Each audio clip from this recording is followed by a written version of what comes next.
Alors, Xavier Paluskevitz pour La République En Marche. Merci Madame la Présidente, Monsieur le Président.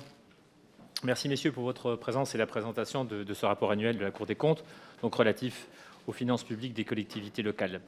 Ce rapport, tenais-je à le rappeler en propos introductifs, répond et s'inscrit dans une préoccupation hautement démocratique, celle de rendre compte de l'emploi de l'argent des Français engagés par les collectivités locales.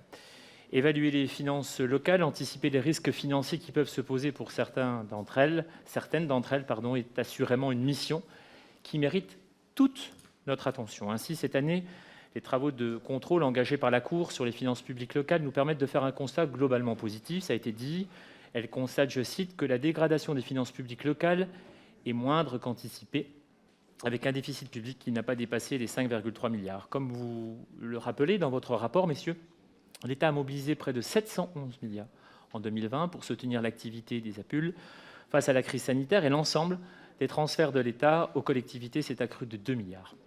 Au total, les transferts de l'État aux collectivités territoriales sont de 114 milliards en 2020 et de 117 en 2021. C'est bel et bien, quoi qu'on en dise, l'État et donc ce gouvernement, via une hausse soutenue des transferts financiers aux collectivités, qui assure le soutien aux finances locales aujourd'hui. C'est également l'État qui accompagne des collectivités dans la diminution de la fiscalité imposée aux contribuables locaux, à l'aide de la réforme de la suppression, par exemple, de la taxe d'habitation, initiée par ce gouvernement et compensée à l'euro près. Pour rappel, les communes ont ainsi bénéficié d'un transfert de la taxe foncière sur les propriétés bâties de l'ordre de 15,3 milliards.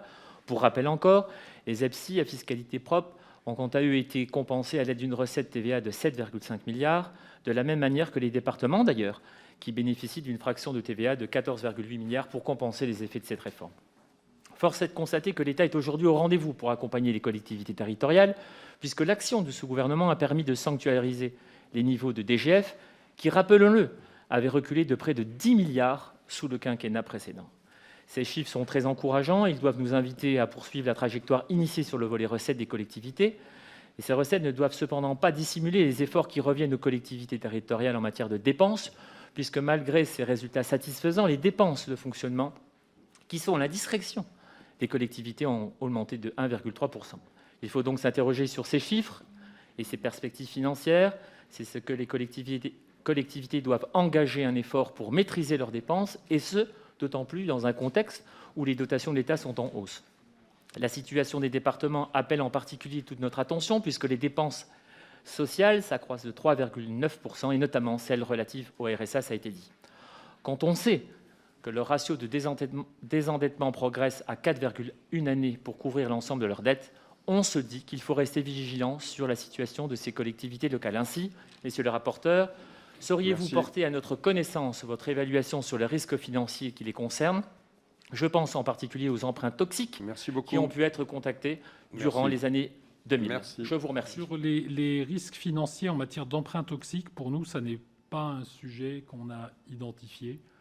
Ça nous paraît un peu sorti des écrans radars, à vrai dire, tant mieux, mais on n'a pas d'alerte sur cette problématique-là.